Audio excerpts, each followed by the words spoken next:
let me thank Mayor Pauline Krikke of the Municipality of The Hague, the Embassy of the Netherlands, and the Asser Institute for International and European Law for their support and sponsorship of this session. This is, in fact, the 7th year that the Society has collaborated with its partners in The Hague to bring leading figures from The Hague and around the world to the ASIL annual meeting. Let me now introduce our panel convener, the former Minister of Justice of the Kingdom of the Netherlands, Dr. Ernst Hirschballen, President of the Asser Institute for International and European Law, who will introduce this panel to you, which is on a most important topic. Dr. Ballen.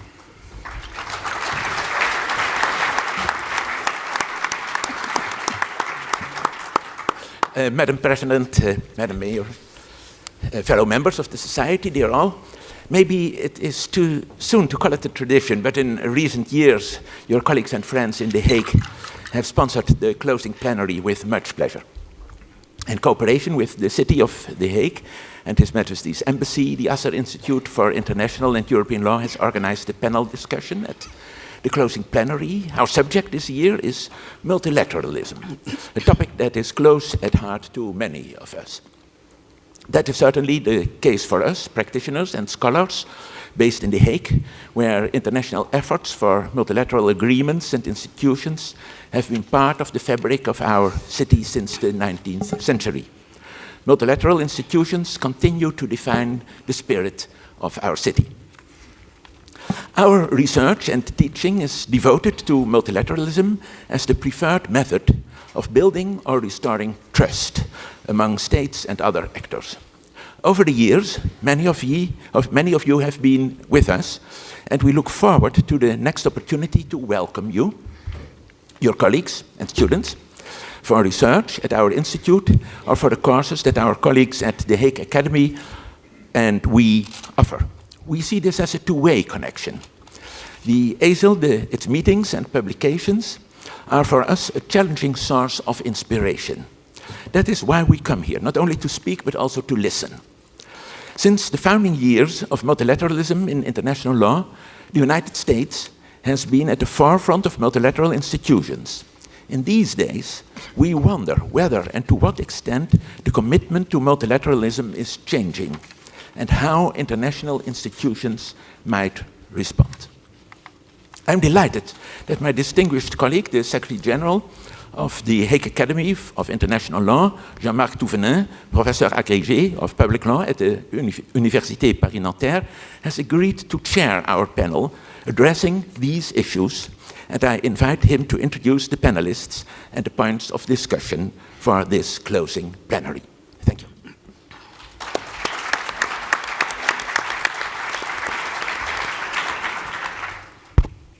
Thank you very much for these very kind words.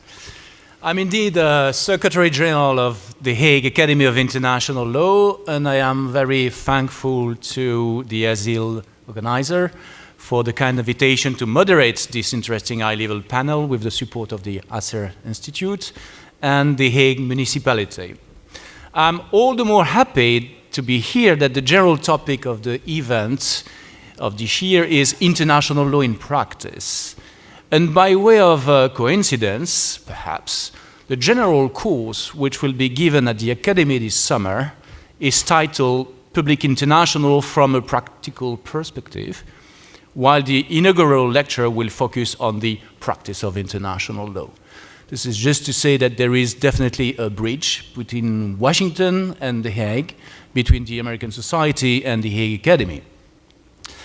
And indeed, most of the participants to the American Society panels are involved in the practice of international law, and more precisely in practicing in the field discussed by the panels in which they have been enrolled. And this is obviously the case with the members of this panel I am honored to moderate. And let me present their members briefly, because you already know them quite well. On my right, Mr. Stephen Hill is legal advisor and director of the Office of Legal Affairs of the North Atlantic Treaty Organization. Ms. Gabriela Ramos, Chief of Staff of the Organization for Economic Cooperation and Development and Sherpa to the G20. So you know how to climb the mountains. We talked about that in the beginning of the session. Mr. Edward Kwakwa, who serves as Senior Director of the WIPO Department of Traditional Knowledge and Global Challenges in the Global Issues sector, which looks like very interesting. And Ms. Jutta Bruni, professor at the University of Toronto Faculty of Law, who has been honored by the ASIL, as you know, for her work on international climate change law. And let me also say that she will give a course at the Hague Academy of International Law on procedure and substance in international environmental law during our first ever historical winter session to be held in January 2019. So the topic announced is the future of multilateralism. At first sight, it will be useful to structure our talk around three general points. What is multilateralism? What are the problems it faces? And how to cope with these problems? But let me begin by saying that when I have been asked to moderate this high-level panel, beside being honored, I inevitably ask myself if I had a little entitlement to discuss about multilateralism. And I immediately thought that perhaps it is the case if we consider that the Hague Academy of International Law is a kind of multilateral institution. And perhaps it could even sign a memorandum of understanding with the OECD someday, gaining some kind of legitimacy in this regard. But is it the case? Our curatorium is composed of 18 persons from 18 different countries. Our professors come from all around the world, and our attendees from more than 100 countries. But does that make the Hague Academy of International Law an instrument of multilateralism?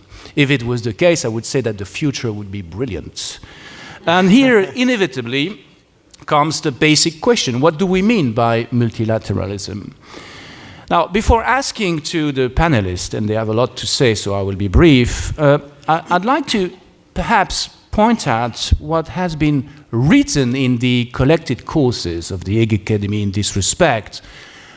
It's really interesting to look at that in order to to have a look at what the witness of that time thought about this question all along the century.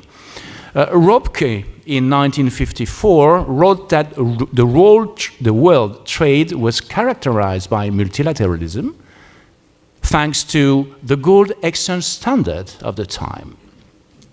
Schwarzenberger, in 1966, thought for his part that the GATT was symptomatic of a transitional phase from bilateralism to multilateralism in the regulation of international trade. In 1998, Armand de Mistral, is from Canada, so I say it in French, wrote that the interests of trade are best served by multilateralism. More recently, the notion of multilateralism appears in the Academy's courses as a broader concept. Judge Crawford, for example, adopts a legal focus. He discusses bilateral treaties and defines multilateralism as the outcome of multilateral treaties, which have permitted the emergence of an international legal order. And he reminds, for example, that the emergence and later development of multilateral treaties has coincided historically with attempts to establish overarching regimes for ordering international society, such as the Council of Europe and the United Nations Charter.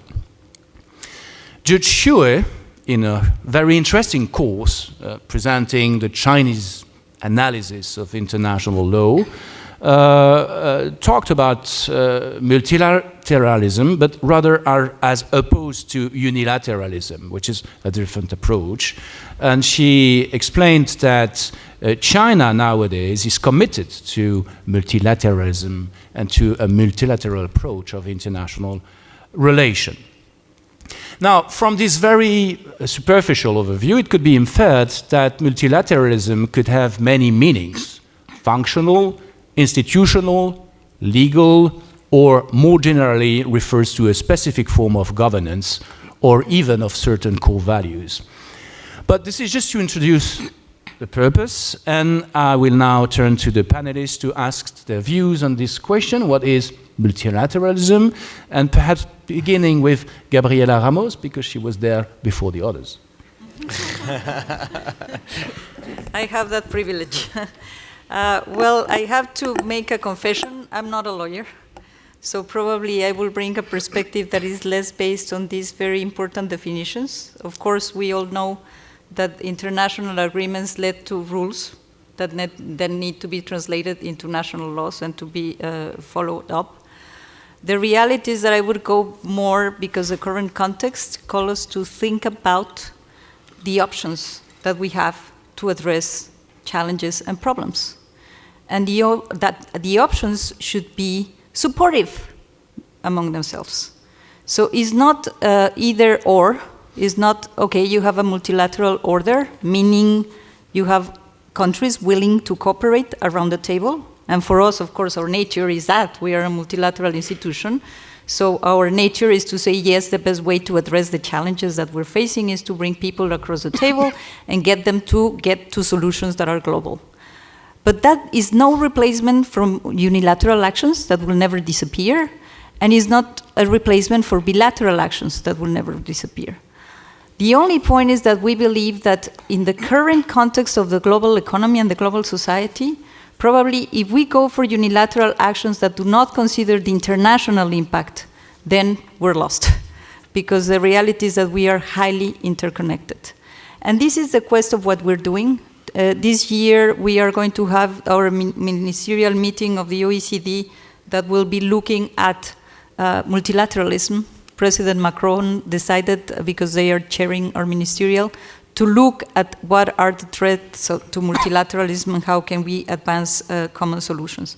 And then they ask us to take a look at the level of interconnectedness, because we used to think of sovereign nations as if we are in the 16th century.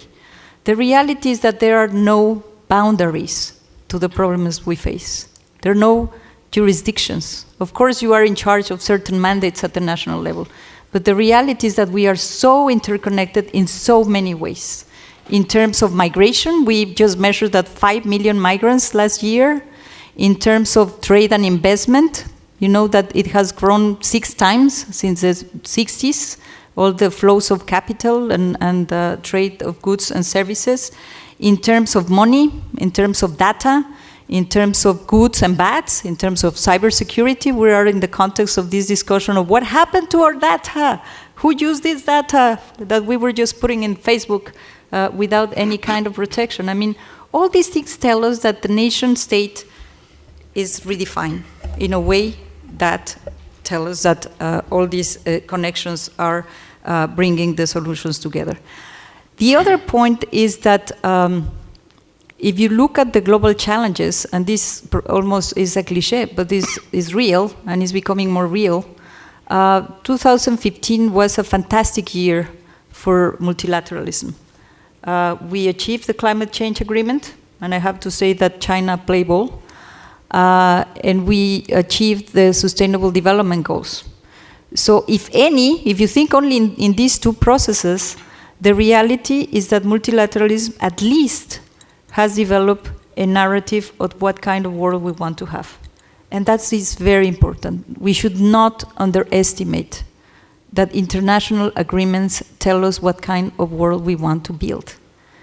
Because it's the common commitment and the common understanding of countries getting together to say, yes, Sustainable Development Goals. It was a fantastic message, because it's a roadmap of where we want to go. And we should not forget that, of course, we are in the context where there is this backlash against multilateral processes and backlash against everything. Backlash against globalization, backlash against migrants, backlash against everything that is not in your little corner of the world. It is perceived as a threat. There is this sense of fear because of the technological revolution. The digital revolution is really not only pervasive, but also is advancing at a pace that is so fast Demography is another source, climate. So you have all these fears also that people feel that we are not providing the solutions that they need at the speed that they need it. So the question, I would say, is not to question multilateralism, but how do we make sure that multilateralism delivers for people? I think this is the most important question that we need to be putting to ourselves. The OECD, of course, we have been advancing our own contribution to this agenda. For example, you might know that we have been working to address the issue of international tax regulation. We did it in the context of the G20, but we did it in the context also of our countries about this question of how do we avoid, as one of the downsides of the international integration of financial markets, to have these avenues by which people and companies can avoid paying their fair share of taxes. And we, of course, are an institution that has 35 members, but we managed to bring together around the table now more than, Gita, 114 that committed to that standard and that are now looking at ways in which we can close all the loopholes that people are using to just transfer their profits and avoid paying their fair share of taxes. So this is one of the. I would say that we should look, for example, at this kind of experiences of successful multilateralism, because this is what is going to help us to project. And I'm only talking about the OECD. But if you think about human rights, if you think about justice, if you think about gender, if you think about the right of indigenous groups, I mean, all these things that you have been building in terms of the basis of the legal system need to deliver. And that's the question: how do we make sure that multilateralism delivers in a way that is seen as an option? When we've heard about the possibility of having tariffs imposed to imports of steel, it was interesting because we have been working in the context of the G20 to try to avoid excess capacity. There is excess capacity of steel in the world, particularly because a very big player, China, is investing or over-investing in this area. And we created the Global Forum for Steel Excess Capacity.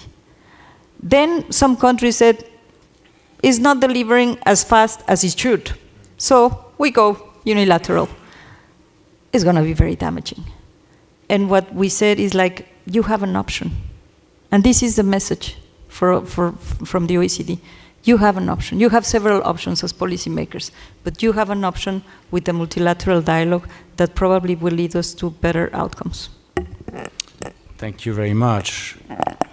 So, if I can sum up the answer to the question, what is multilateralism? I understand that it's a process of negotiation, of delivery of things by states willing to cooperate on common concerns in order to deliver for people what they need. And perhaps the problem is that people don't need the same, and sometimes people need things that the other would not like to deliver to them. Perhaps there are other approaches. Yeah? Would you like, Stephen? Sure. Well, first of all, Professor Touvenin, thank you very much, and it's a real honor to be here. I maybe just want to say a quick word to thank the City of The Hague and their authorities, as well as the Asser Institute. I was, as part of preparing for this panel, in which I hope to show you kind of how multilateralism functions within NATO, I was looking at my own agenda to see when were the last times when I was in the City of The Hague. There were 3 appointments that I had recently there. One was for the rollout of the Tallinn Manual 2.0 on cyber, the international law of cyber operations, which the Asser Institute kindly hosted. This was a product that was developed by an academic group of experts under the auspices of NATO's Center for Excellence in Cooperative Cyber Defense. So it's an academic project, not officially a NATO doctrine, but one, I think it's actually can be considered an example of multilateralism for a number of reasons, including the fact that the group that produced it was international in nature, multinational. It included myself as a representative of NATO as part of elaborating this process. And also it benefited from what we called the Hague process, which was an initiative that was mounted by the government of the Kingdom of the Netherlands to have states consult on this product. So that's a kind of an example, I think, of innovative multinational ism in the security field, and I think the Tallinn Manual has become a rather important reference for people that work in cyber law. My second appointment in The Hague was to represent NATO at a remarkable conference that was convened by the Organization for the Prohibition of Chemical Weapons, the OPCW, on the occasion of the 20th anniversary of the Chemical Weapons Convention, the CWC. Now, OPCW is an interesting multilateral institution. I'm here from NATO, so I'm not going to comment on other institutions, but it's another institution like NATO that's not within the kind of United Nations framework, but closely works and supports the United Nations framework on important issues like the use of chemical weapons. My third Hague engagement was to attend and represent NATO at the closing symposium of the International Criminal Tribunal on the former Yugoslavia, partly to emphasize NATO's contribution to international criminal justice, the arrest and delivery to the tribunal of the PIFWICs, which Ambassador Rapp was talking about yesterday, but also to highlight the way in which the jurisprudence that's developed by international courts and tribunals in the areas like command responsibility really have a reverberation effect into the operation of our national military. So I commend The Hague, maybe publicity for The Hague a little bit as a center of international law, and I enjoy being so close to them. So how does, all of these examples I think show that there's a high degree of variability of multilateralism. The way that it works in NATO is, well, first of all, our multilateralism derives from a very important international treaty, the North Atlantic Treaty. Just this week, the North Atlantic Treaty celebrated its 69th birthday on Wednesday. Most people know Wednesday as the first day of the ASIL conference, but I celebrated it as NATO Day. Next year, we'll be celebrating 70 years of this remarkable international document, which now has 29 allies. Montenegro was just added as a NATO ally last summer. The addition, as you may know, of NATO allies is subject to ratification by each of the existing allies. It was adopted almost unanimously by the US Senate. So I think that's an important sign of the continued vitality of interest in multilateralism there. I would commend the North Atlantic Treaty to you because I think it includes a lot of values on which our multilateral engagement is based. For example, the 1949 treaty includes a reference to the rule of law as one of the fundamental values that NATO is set up to defend. One of the earliest references to actually use the term rule of law, état de droit, in a multilateral treaty. Of course, it includes Article 5 that everyone knows about, and Article 5 has been probably more in the news lately than we are used to having it. But the principle of an attack on one being an attack on all. But actually, the North Atlantic Treaty includes a number of other provisions that are lesser known, but I think actually say something about multilateralism. And I'll just point out one of them, or maybe two of them. Article 1, commitment to peaceful settlement of disputes in accordance with the purposes and principles of the UN Charter. So that's shows how we link up with the broader international security system. But also Article 3, and I think this talks about our approach to multilateralism in NATO. Article 3 talks about how the parties to the North Atlantic Treaty commit to a continuous process of self-help to build their capacity to resist armed attack. This is what we call the resilience provision of the North Atlantic Treaty. And so if I had to give a definition based on NATO's practice, Professor Tuvana, it would be that multilateralism is a process of continuous consultation. It's a mechanism that states use. It has its basis in certain kinds of shared values.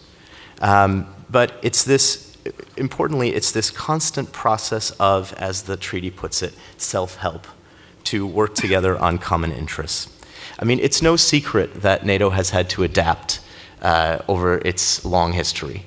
It's no secret that we find ourselves in a process where we've been having to do intense adaptation. The lessons that we've learned from this, and I think we've adapted effectively to new security threats, be it the current situation in Europe, be it the rise of non-state actors, be it the cyber threats, even dealing with even more emerging threats like artificial intelligence and those issues.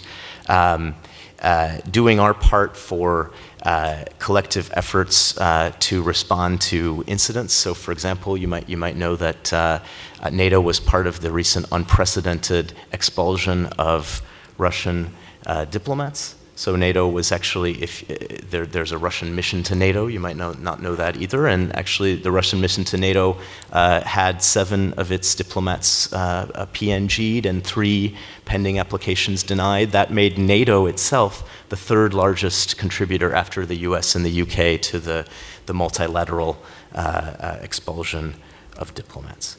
So the lessons that we've had is that it's extremely important, this may be echoing what Gabriela has said, we need to show the value added for people of our multilateralism.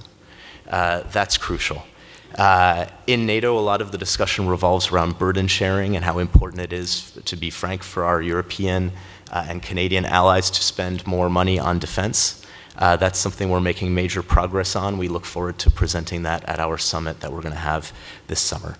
But I think that if we keep the focus on adaptation of our multilateralism to new threats, the value added for our citizens, if we also realize that multilateralism does not necessarily equal acting within an international organization. It can be things like the coordinated expulsion that I mentioned, or the counter-ISIS coalition. It can take many, many formats. If we realize that multilateralism and so-called bilateralism or bilateral action are not necessarily at odds with each other, they complement. So for example, NATO has now mounted the largest enhancement of collective defense in Europe in recent history. We have 4 new battle groups in the Baltic states. We have tripled our NATO response forces. We've done quite a lot. That's all also in parallel with a number of individual national efforts, including, and it's maybe not always known, the biggest expansion of US assistance to Europe just now that's happened in recent memory. So multilateralism and bilateralism can overlap and are not necessarily at odds with each other. And then my final point is that much of multilateralism happens very much under the radar, and I think this is something where the OECD and my other colleagues would agree. I don't spend most of my time thinking about the grand strategy of transatlantic security. I spend most of my time on thinking about things that I'm sure Nicola or the other colleagues, Gabriela, think about. How do we do better standards? How do we coordinate with other international organizations to make sure that we don't overlap? It's very much in the day-to-day tending of the garden of multilateralism where multilateralism flourishes. Thank you very much. Thank you.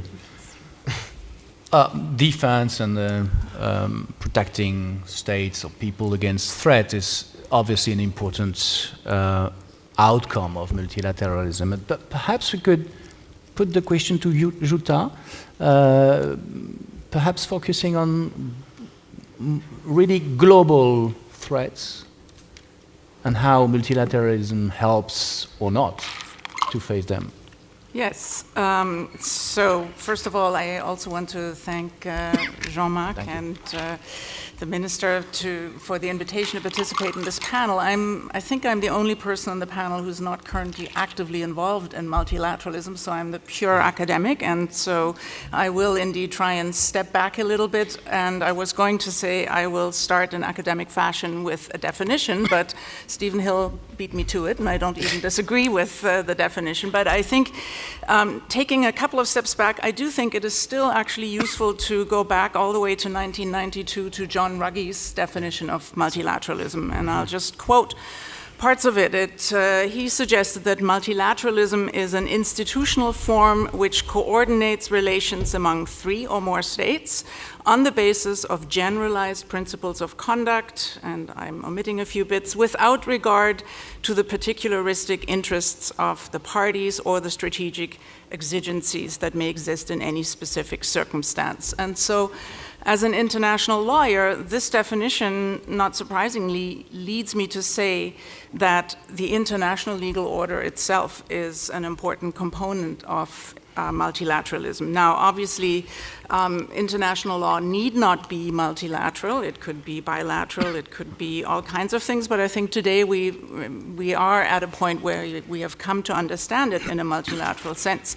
And what it does, and how that relates to the definition that I just gave, is that it does provide basic, generalized principles, including principles that define what counts as law or a legal argument, and it offers obviously basic concepts like sovereignty and jurisdiction, non-intervention, prohibition on the use of force, and so on. But a key feature, I think, of these basic concepts is precisely that they serve to accommodate diversity, pluralism, and also enable us to engage in contestation and to manage conflict. And so this goes to Professor Thouvenat's point about us not all wanting the same thing, and multilateralism somehow has to manage that as well. I do think it's important to separate in this the basics of international legality, so in a sense a more procedural conception. So I think it's important to say, even though we might think of it in that way, that multilateralism is not liberal internationalism, or need not be, even though it has come to take on many features that one might put in that category. So there's the basic idea of international legality, or the rule of law, I think was the term that was used a moment ago. And then, of course, it does provide approaches to common concerns, and in that sense is a more functional enterprise. But I really want to simply emphasize here the importance of this legality dimension to multilateralism, and the importance of the rule of law dimension, because that is what provides a way of interaction even in the absence of common purpose, and even when there is conflict or a difference of opinion. And so I would say multilateralism is, in very important part, a permanent structure for cooperation, for decision-making, for peaceful coexistence, and then on that basis also the essential foundation for any effort to provide methods or places where we can address common concerns. And that's simply... Thank you very much. Well, I'll leave it. That's great. So since the panel is moderated by the Hague Academy, sometimes we have some academic presentations, so I think you can understand that. But we can also go back to practitioner and ask to Edouard his view on this precise question. Yes, thank you, Jean-Marc.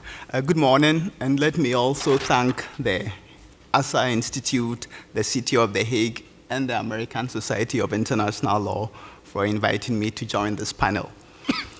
Now, Jean-Marc, just to show you I didn't come to this panel with a clear concept of multilateralism. First of all, I agree with all the definitions provided so far. But just so you know, just this morning, I happened to be at the ASIL booth, and it turns out just last week, the American Society had its journal issued. And the latest issue of the journal has an editorial comment by Harlan Cohen on this very topic, on multilateralism. So I picked up the book, and this was just in the last couple of hours. And his definition of multilateralism is very clear. He starts by saying it's not unilateralism, it's not bilateralism, but it could be anything beyond that. So in terms of speaking about multilateralism, Gabriela, I would say, for example, your 35 members in the OECD, it's definitely as multilateral an arrangement as you can get. But I would go further and say, by the way, in WIPO, we have 191 members. So that's even more multilateral than the OECD. So while it's not a definite concept, you can't pin a number to it. I think it's any arrangement going beyond a bilateral arrangement in terms of multilateralism, meaning we could even include regional arrangements, for example. Now, when it comes to the successes of multilateralism, I don't think you are there yet, but I'm happy to give several examples, especially in the intellectual property field with which I am most familiar. But I'll wait for your cue on that, Jean-Marc. Thank you. Okay, so what about pluralism? Is pluralism multilateralism? No, it's not an interesting question. You already answered. Okay, so we had another question, which was, what are the main functions assigned to multilateralism, and can they be carried out in any other manner than through multilateralism? So in other words, when we think about the future of multilateralism, it puts the question, can we live without multilateralism? And so perhaps you can go on the circle, the same circle we followed until now, Gabriela? Well, I think that it has been clear that there are so many areas that we need to be addressing to build a better world. And the fact is that multilateralism is just another way or another tool that countries and people use to advance an agenda to improve the state of the world. And so if you, in my remit, because the OECD was established in the 60s, and the OECD was established as a daughter of the Marshall Plan to provide with the evidence and the analytical support to use those funds and to build a free, peaceful, and prosperous Europe. That was the origin. But then in the 60s, we became transatlantic and then trans-Pacific, having the Americans and the Japanese and Australia and New Zealand joining. And the mandate of the OECD is to expand growth, trade, investment for the benefits of the well-being of people. So the definition is as large as it gets. And then it covers everything. So I would say that how do you do that is a matter of consensus, of course, but first you need to agree that you want to have that. And the definition of multilateralism that is probably causing trouble in the current world, where countries are more into looking and inward looking and looking at themselves, is that when you engage with another country, you need to give and take. And probably your outcomes are not going to be 100% for you. It's going to be 80 or 70.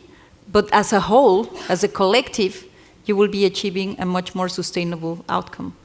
So the functions that we fulfilled is exactly that, to see what kind of negotiated outcome, not at 1 or second, at 35 or at 40, it doesn't matter the number.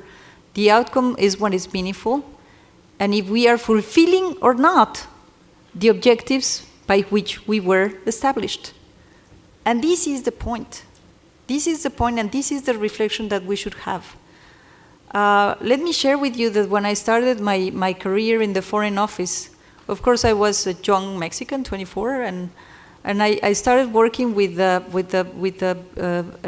doctor on Roman law. And I was very upset about apartheid, and I was very upset about what was happening in the Middle East, and I was like, what is the world so wrong, going bad? And he was so optimistic. He said, in the scheme of things, life is beautiful because we have the rule of law at least recognized, at least.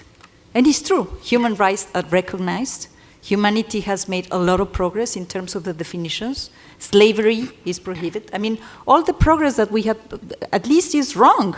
At least is wrong to go violent against women. At least is wrong and recognized by the law that is wrong.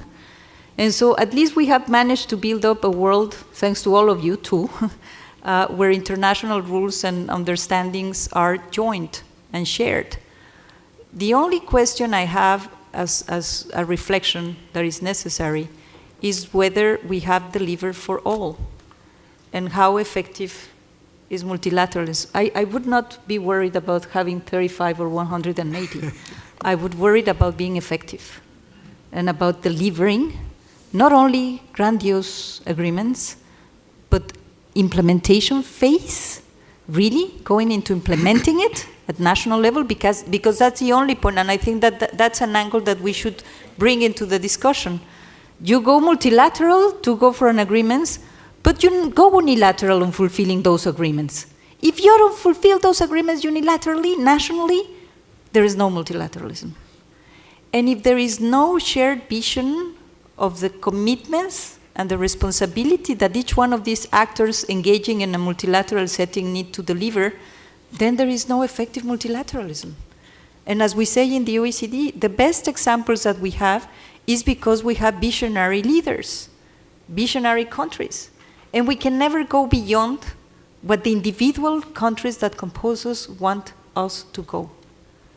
And that can be a source of frustration because, of course, I'm a multilateralist and I know how much we can deliver when we have enlightened leadership and when we're not. But the reality is that there is always this implementation gap that is haunting us.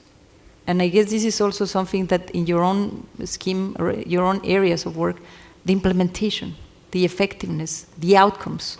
I'm proud to say that the OECD, when it was created, it was very interesting because almost all of the topics that we were dealing with were domestic. We were talking about health and education and social policies and economic policies, financial policies. In the 60s, they were really national agendas. And now they became completely international. And I have to say that we have been successful in terms, at least in the mandates, to build a prosperous and peaceful and very well-developed European continent. But we have done much more than that. Right now, of course, we are confronting the question of the emerging economies. We have been working with them. We are confronting the question, as I said, of all this very deep integration that all the countries are facing and all the common goods and common bads. And therefore, this functionality has always need to be evolving, always need to be evolving. And we have a very interesting discussion because I have some of my countries, I had an initiative that it's called inclusive growth. Because of course we have seen that the increased inequalities on income, on opportunities, on wealth, on outcomes in the most advanced countries in the world and in the less advanced countries in the world has been increased in the last 20 years, and that's where you have this backlash against globalization. And I'm leading that initiative, and I'm being reminded by some countries that my mandate is just to go for growth. Thank you. It's like, why? And they quote my convention.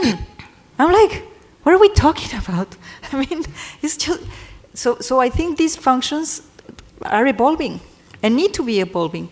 But as I said, we need enlightened leadership for those that run the institutions, but more than anything from our member countries.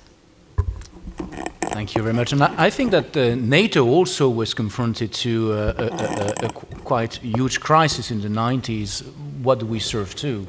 And had to recreate kind of a mission, and obviously it's useful. But so, can we live without multilateralism? It was a question. Sure. Well, I mean, I think the key to multilateralism is its adaptability and the adaptability of institutions. And I have to subscribe to everything you said, Gabriela, about looking at the underlying values. I mean, the reason I commend the North Atlantic Treaty to people, not just that it's going to celebrate 70 years next April. It was signed here in Washington, by the way, so it's a very, we call it the Washington Treaty, actually. One interesting thing about the Washington Treaty, actually, is that it has in its Article 2 provision that the NATO allies shall consult on social and economic measures and cooperation that should be taken within Europe in order to improve the security situation of Europe. So, I mean, NATO, OECD, if I may, the European Union, many institutions are part of this broader overall kind of package, and the overall purpose of what we're doing is very much along the same line. And so, what I think is, when you assess the effectiveness of multilateralism, to use Gabriela's terms, when you assess how you have to overcome identity crises like I think we have overcome at NATO, and I'm sure we'll have more identity crises in the future. The key is to look beyond this kind of formal aspects. To play the numbers game, I mean, we only have 29. With Montenegro, we got up to 29. At least we have more than the EU. That's a little bit of a pride in Brussels. We have one more than We're the catching up. We have one more than the EU now, and we'll have two more soon. No, my point is you don't have to look at the numbers. You have to look at how the multilateralism works within this kind of variable geometry of multilateralism. So, you know, I was talking about in my first intervention what we're doing within Europe. But a lot of people don't know that we actually have, NATO is working with partners, probably 50 to 60 countries that we're working actively with. So part of the things that we're going to deliver for our upcoming summit, at which the heads of state and government, President Trump and his colleagues will come to Brussels for in July, you know, we're delivering a training program in Iraq, which I should mention is actually alongside the European Union. We're delivering defense capacity building, so not in the economic capacity, but defense capacity in places like Jordan and Tunisia. We have been for several years now involved in supporting the European Union with the migration crisis. So we have NATO activity that supports the European Union's kind of Coast Guard. It used to be called Frontex, it has a different name now, in the Aegean Sea with helping with the surveillance of human trafficking to help stop those tragic situations that we saw in the Aegean at the height of the European migrant crisis. We're working with the European Union now in the central Mediterranean to support Operation Sophia there. We are involved in the international efforts to halt the North Korea's activities, and we support, I think, one of the great accomplishments of multilateralism of recent days, which is the real ratcheting up of United Nations sanctions against the North Korean regime, which hopefully will lead to a better outcome there. So I think my point on, you're asking, can things be done by unilateralism, okay, or bilateralism, or even a small plurilateralism? Of course they can be done by that in the security area. But the question is, there's so many benefits of doing things in a multilateral way, even these counterintuitive things that you might not know that NATO is involved in. You know, we always say that NATO is a force multiplier for efforts. So of course the United States has its European Reassurance Initiative, which is the biggest enforcement of European defense since the end of the Cold War. But at the same time, NATO has a multilateral aspect to that. And that's, I mean, is not only important in terms of burden sharing, which is crucial nowadays, especially in this economic and political environment, but it's important in terms of effectiveness. So, I mean, it's much more effective if you're talking about deterrence and defense to have a multinational battle group stationed in one of our Baltic countries or in Poland that's composed of, you know, representatives of, say, 5 or 6 or even 7 NATO allies. If you're thinking about deterring from a potential outside threat, then it would be to have one country. So, I mean, and I'm not even talking about the kind of political benefits, of course, of multilateralism. So just as a force multiplier and as a source of burden sharing, I think multilateralism will continue to be strong. Thank you. Probably in the security field, it's possible to reduce the scope, but can we have a view from Toronto on the same question? Well, I mean, I would simply go back to some of the things that I already said in my first intervention. It seems to me that the key functions of multilateralism are relatively straightforward. They are to coordinate relations, they are to support and ideally promote cooperation or at least peaceful coexistence. They're to provide a space for dialogue and ideally for trust building, which seems especially important again now. I think there is a really important function in creating predictable relations on the basis of rules. Perhaps I may add, is it important to have an international organization to offer a forum for that? Because our friends here are talking from the inside of international organization with the treaty and so on. Is it something you feel necessary, or can we work without? I think institutions help because they provide part of what I was just saying, which is known rules and rules of interaction and rules of the game, so that even if we agree on the substance, disagree on the substance, or don't even agree that we have a particular problem, the rules of interaction are there and allow for engagement. So I think that is really important. I think obviously actual problem solving and effective problem solving is even better, but it's what I find troubling is that you asked us what is the value added of multilateralism, and we talk a lot about the deliverables and what is being delivered, and all of that is great, but I think the problem is that it's very difficult to show the value added of something as basic as having a space for communication and peaceful coexistence. And that's something that was obvious after World War II to most people, that on its own was a big deliverable and a big value added. But now it seems very hard to do, and there is this fatigue that we've already referred to with institutions, not just internationally, but I guess part of our challenge is how do we make people re-engage with or re-appreciate the value of having the institutions and the spaces to engage in this way. I think that's a challenge that is shared by the European Union. They're having this debate. It's even nationally, right? National institutions. Do people still care about parliaments or even political parties? So we seem to be at a junction. But I would close simply by paraphrasing Churchill and say that multilateralism is the worst form of international governance, except for all the others. Thank you. I wonder if Edouard has the same view regarding the first part of the sentence. Well, maybe more just to, of course, much as I admire Churchill, I think he had a lot of defects, including this quote you just gave from him. And I simply wanted to take up on that as well as follow up on Gabriela's reference to effectiveness when we talk about multilateralism.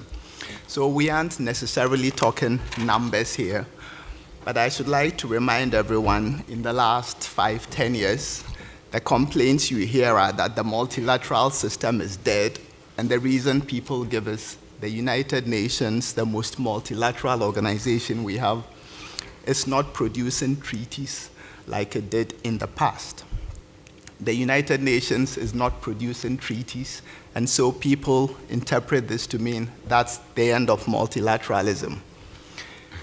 Again, let me talk about intellectual property. And I would want to suggest this is one area in which, by that measure, multilateralism has been a phenomenal success. And all I need to do is to look at the last 6 years. In 2012, the member states of WIPO adopted what we call the Beijing Treaty on Audiovisual Performances. Yes, the diplomatic conference was in Beijing, China. 2012. In 2013, we adopted the Marrakesh Treaty on Audiovisual, the Marrakesh Treaty, not on audiovisual performances, but on visually impaired persons. This is a treaty that gives copyright access to people who are blind, visually impaired, or print disabled. And guess what? That treaty entered into force in only 3 years. It's already entered into force, and it gives exceptions and limitations to copyright law. This is groundbreaking in intellectual property terms. And then finally, in 2015, WIPO adopted another treaty called the Geneva Act of the Lisbon Agreement on Appellations of Origin. That agreement now makes it possible for intergovernmental organizations such as the European Union to join the treaty. And it's also extended the concept of appellations of origin to geographical indications, which we have at the WTO. So in intellectual property terms, whether we talk about numbers or subject matter or efficacy or value added, I think we can say multilateralism is a success. And finally, just to give an example, using the World Trade Organization. WTO, the complaint you hear now is that they've been around since 1995, and they have undertaken no norm setting since 1995. Now, we all recall there has been only one amendment to any WTO treaty, and that amendment was again in the intellectual property field in respect of TRIPS. So I think I can make a case for intellectual property being a field where multilateralism is very ripe, using all the criteria we have defined. Okay, thank you. So I understand that multilateralism is facing challenges which are quite normal, must adapt itself, must deliver, must be responding to what we are waiting for with respect to multilateralism. There are successes, quite a lot, in fact, if we look at the details.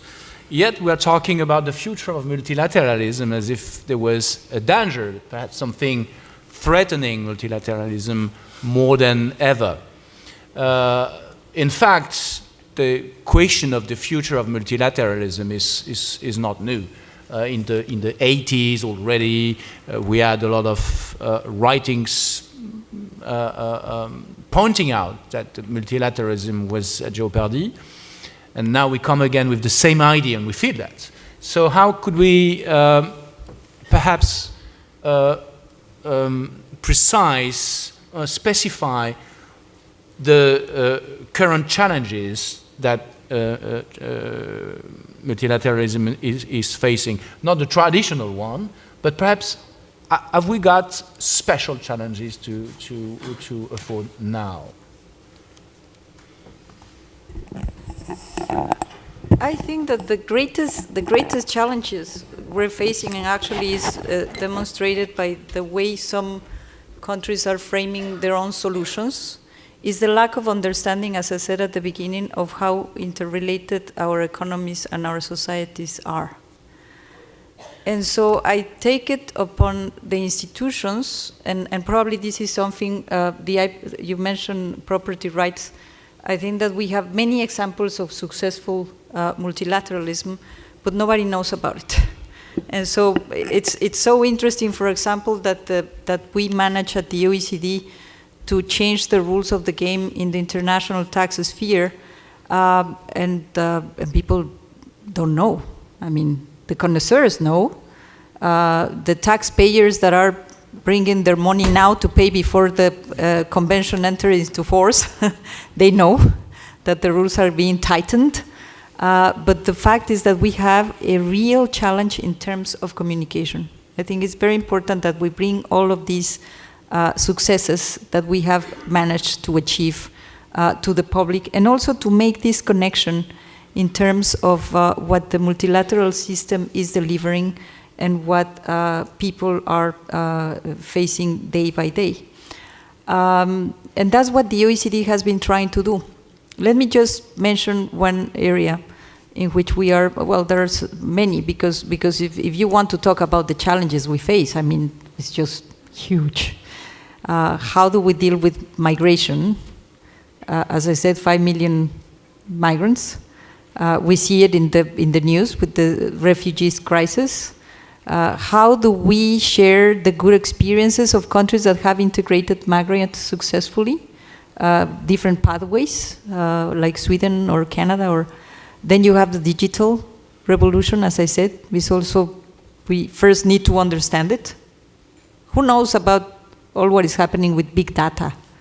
How do we regulate the ownership, the access, the possession, the management of big data? That's another area.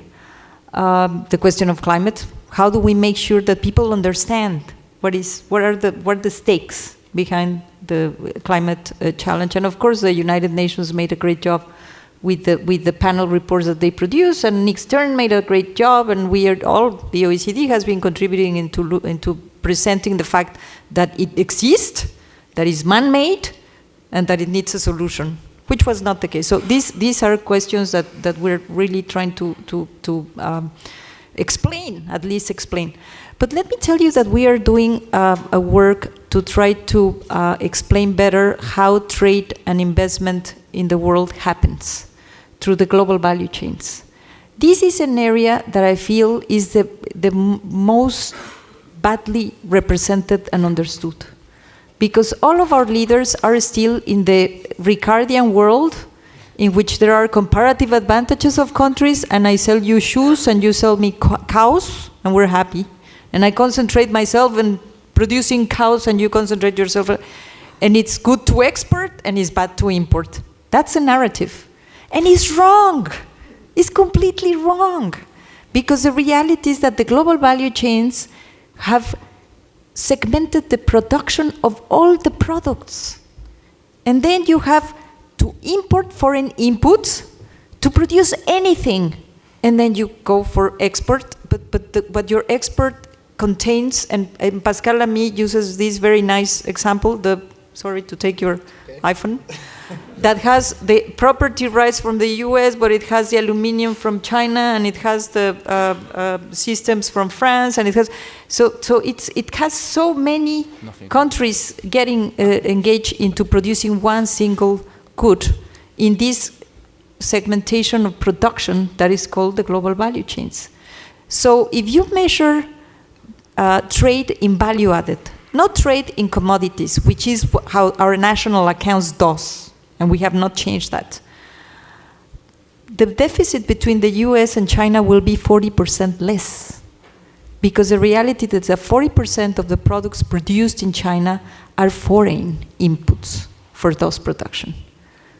And then if you go the additional step to explain who is producing, yes, is producing China, or is producing Mexico, for the point. Who is producing it? An investor that probably is Dutch, or probably is American, or probably, so the investment part is neither understood. And that's what we're trying to explain, because the reality is that there is no longer the world in which I am competitive in one sector and you're competitive in another one. Everything is shared. And we can demonstrate that all these unilateral actions that we are experiencing now, all these messages that there will be tariffs against imports from other countries, are going to hurt everybody. But we have not been able, and I take it upon ourselves, to convince. Why? Because of the political convenience, or because of the complexity of the issues? It's very complex. Or because we were bound into very simplistic models of the world. That is what policymakers need. And so it's interesting, because after the crisis, we established a program at the OECD that is a new approaches to economic challenges, to say neoliberal economics got it wrong in many ways, because first of all, humans are not always rational. And second, we don't have representative agents, and we need to really get away from average, because you have all this distribution. But then you are with politicians that need to make very fast decisions, and then you get to them and you tell them the world is complex. And we don't have a solution for you. Sorry, there's so many scenarios. Of course not. It's difficult. They need to take a decision. So that's the point. That's the point.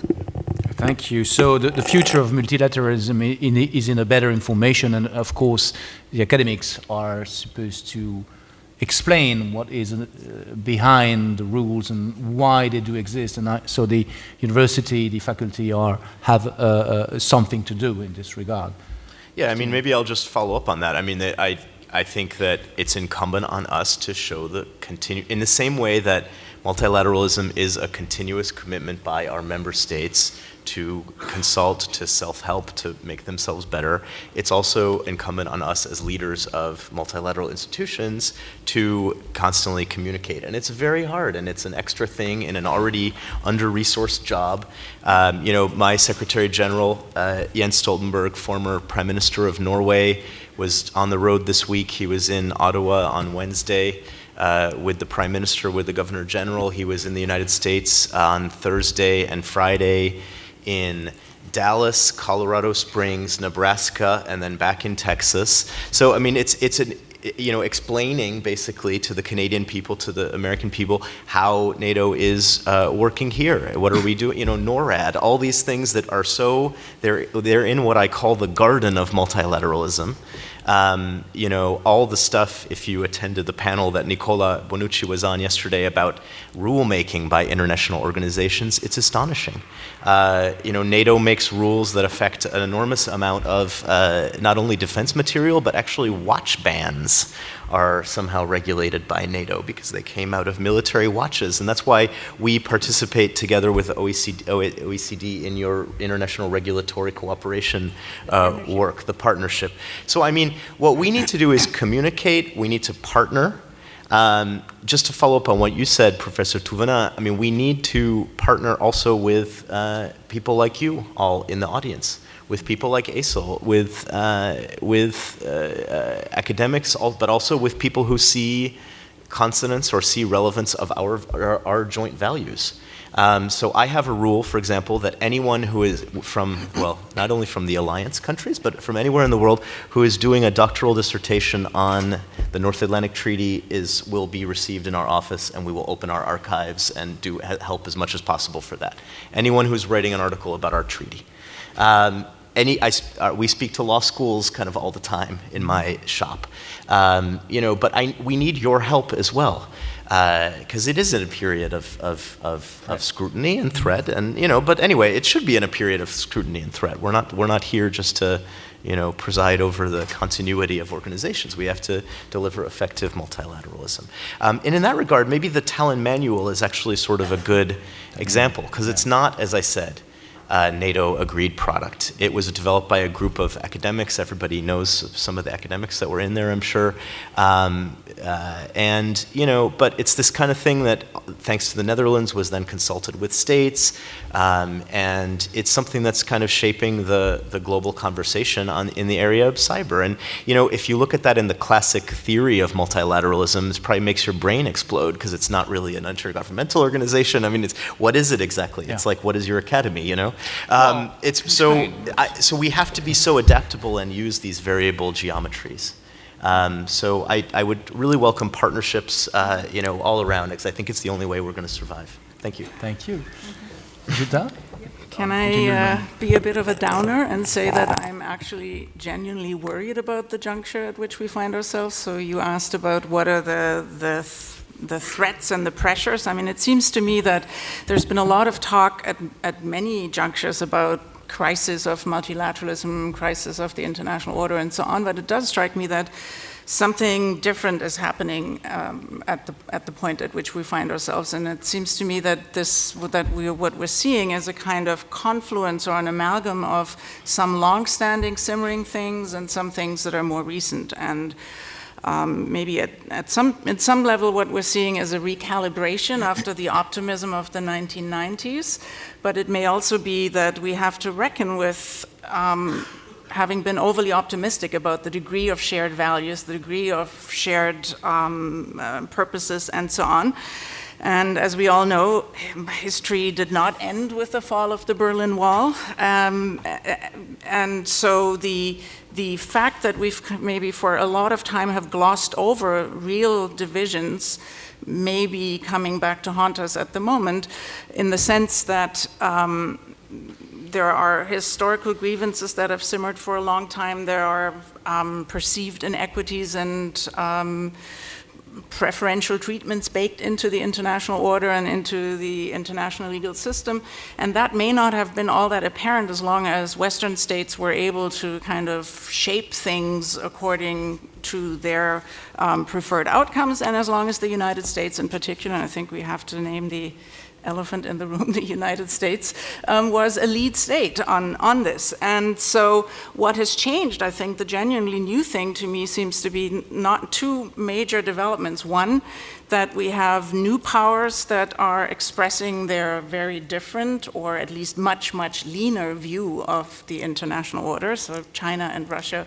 obviously among those, and they have articulated that quite explicitly, that there is to be a new world order, a post-Western world order, that in a sense goes much further back to a law of coexistence focused on sovereignty and so on.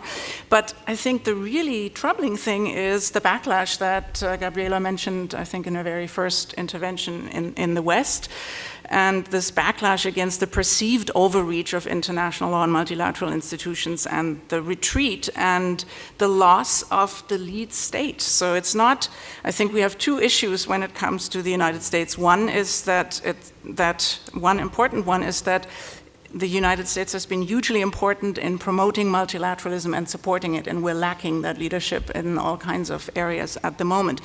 But what I find worrying is that when you think back, last year I had to give a talk about different critical perspectives on international law on the occasion of the 100th anniversary of the German Society of International Law. So they asked me to look back at the 1930s and compare that to where we're now. Lots of stuff to say, but what struck me in looking at this is that when you looked at critical perspectives from around the world on international law, critiques of the purported value universalism of international law, or the falsely universal values, they have been there constantly, and they're being dealt with as we go along. They're not so much of a threat, but there were only 2 points in history that I could find in that space when there was a challenge to the universalism of legality, to the idea of a global rule of law, and that was very briefly the Soviet Union and then Germany. And I fear that we're back at a point where where we're seeing challenges to the very foundation on which our multilateral system is built, challenges to legality, and not just internationally, but also domestically. And if you're in the academic line of work, you see lots of editorials and writings that all diagnose the same thing. So I think we do have to face up to that. As the eternal optimist, I want to say that there are places where we can show that multilateralism is adaptable, and I would say that the Paris Agreement, for example, is one of those instances, because it actually tries to create a context in which there is a multilateral frame, a binding treaty, but otherwise places great emphasis on sovereign decisions and autonomy of countries. Are you saying that it's the international legal order as a structure for the international relations that is at threat, or the content of the rules? I think it's the former, and that's what worries me, is that needs to be taken very seriously, and it's not that, I mean, it's up to everybody to maintain it. And so, give you one example, there's been a somewhat cynical use, obviously, in the last 2 or 3 weeks by Russia of lecturing Western countries on their failures or on playing fast and loose with international law. So how can you criticize us because you've been doing it here, there, and everywhere, and with very concrete examples? And I do think there is something to that. It's not to defend I understand how that argument has been deployed, but I do think we have to be taking very seriously the need to maintain the international legal order as law. And here the academy has a role to play, but unfortunately we don't have that much Russian attending, but we're trying to change that. Edouard? Just to follow up, Jutta, on what you said about the United States leaving a gap in leadership, and also to follow up with Stephen's reference to participation. Let me just throw a spanner in the works and ask, do we even need states for multilateralism to function? And I'm asking this because you refer to the challenges of multilateralism. 2 of those challenges I can think of would be, for example, the reference to a leadership gap. That is the refusal of big states or relevant states to participate where they are needed. And the second would be questions relating to whether non-governmental entities, non-state entities, whether they can play a role in international law. And I believe these are 2 challenges that can be turned into opportunities. So in WIPO, for example, I can assure you some of the most effective forms of collaboration we have today that manage to show intellectual property as a force for good are not so much the treaties I referred to as public-private partnerships, whether it's through platforms, databases, etc. And these are also collaborations that don't necessarily involve states, but they entail collaborations with some of the world's biggest corporations, and these partnerships are making a difference. In a sense, one could argue this is multilateralism in a different form. Examples we have in WIPO are WIPO Green. Jutta, you may be aware of WIPO Green, which has become a marketplace for green technology. And for that, there is no state involved. It's just private companies showing what green technologies they have. As well as we have what we call WIPO Research, where we have at least 10 of the world's biggest multilateral pharmaceutical companies showing or contributing their IP assets, and these IP assets are put at the disposal of developing country researchers who are doing research into neglected tropical diseases. So they are able to use IP assets that they normally would have had to pay a lot of money for free, and to do research to the benefit of developing countries. This is multilateralism at its best, and yet it doesn't have any state involvement. Thank you very much. So we still have some minutes for questions and answers. For those of you who are very pessimistic or want to perhaps insist on the dangers, or those who are very optimistic, saying there is no question, we will do it. Yes. Hello, I'm Farhan Ahmed. I'm a university lecturer in Bangladesh. I'll give up the pessimistic perspective to multilateralism. So, apologies if my question is not well formulated. So I was looking at multilateralism from a very third world perspective.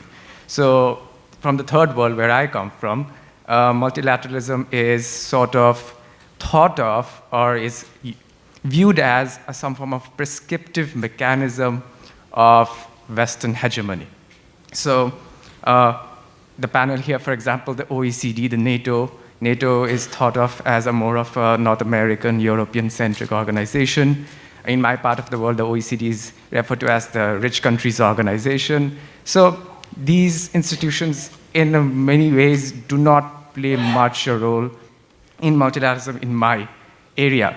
Also, with regard to intellectual property and WIPO and WTO, the reason why intellectual property law shifted from WIPO to WTO is because developing countries resisted its development in the WIPO, and WTO gave developed countries greater bargaining power to negotiate in the WTO.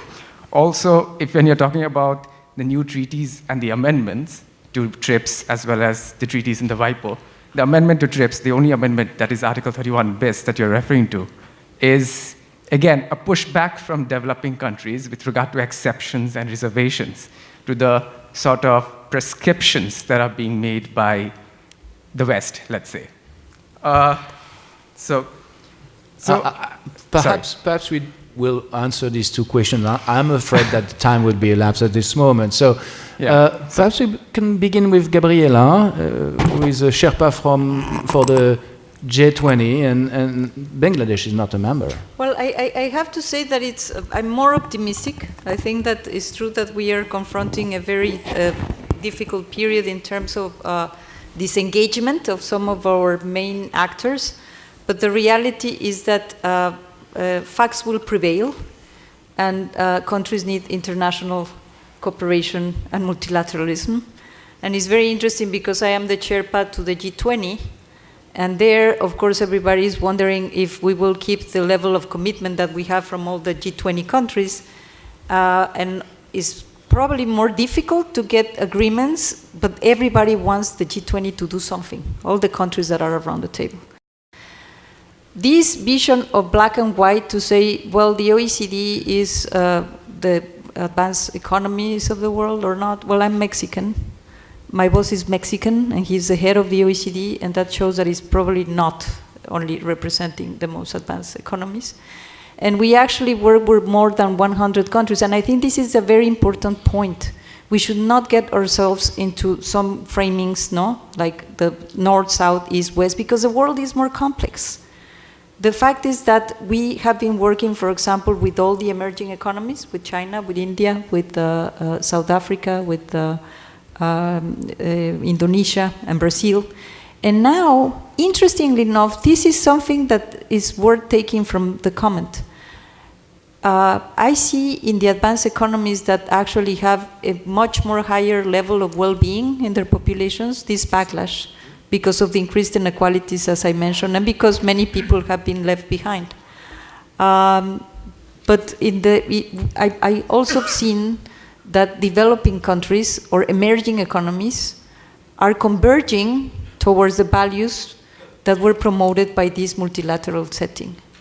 And we now, for example, have Brazil that wants to join the OECD, Colombia that is going to become a member, Costa Rica is going to become a member, Peru wants to join the OECD. And as I said, we have been creating rules and settings to address issues that have more members around the table than what our formal membership would say. We launch also the cooperation between international institutions is something that is being strengthened. We just signed with DACIL, our memorandum.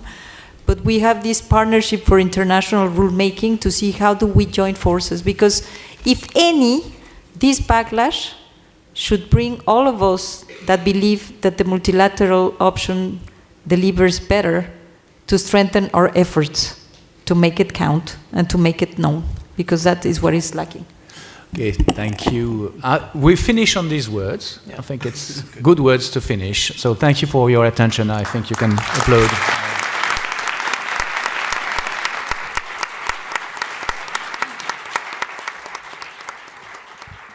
Thank you to the panel for an excellent discussion. I invite you to look at our 100 Ways 2.0 and consider how many of those ways are the result of international initiatives, either treaties or work of UN specialized agencies. I've done it. I won't tell you the answer, but it's a very interesting exercise.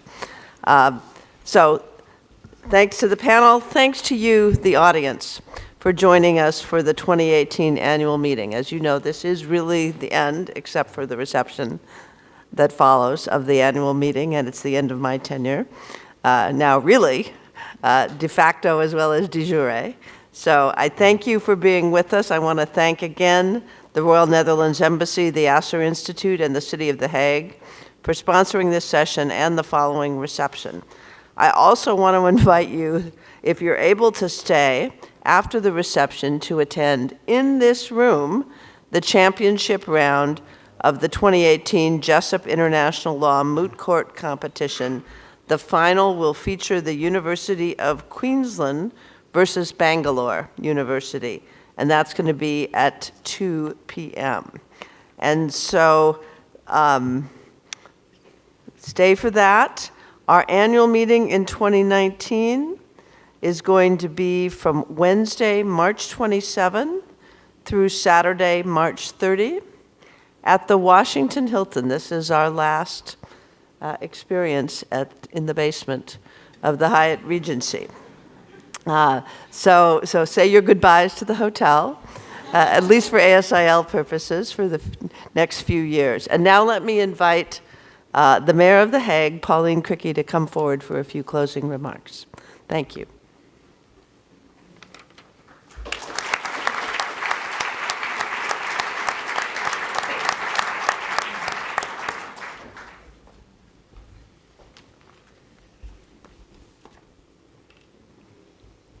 Ladies and gentlemen, it gives me great pleasure to say a few words at the close of this conference. The City of The Hague considers it an honor to be associated with the American Society of International Law.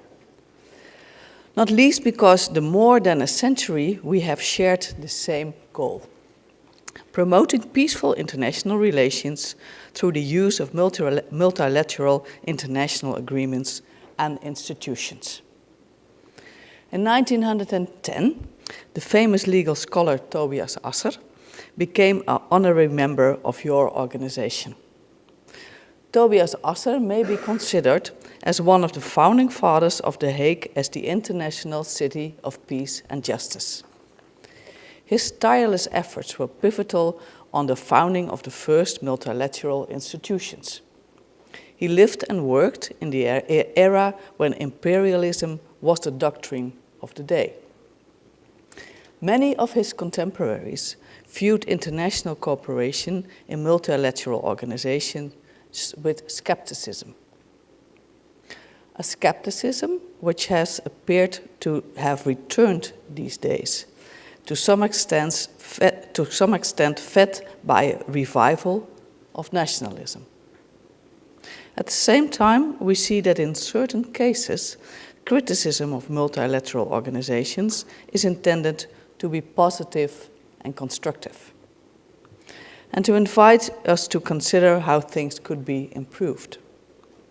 We must not forget that we live in an age that differs greatly from the period in which many of the multilateral organizations were set up. The digital revolution has changed the world at a staggering rate, the end of which is by no means in sight.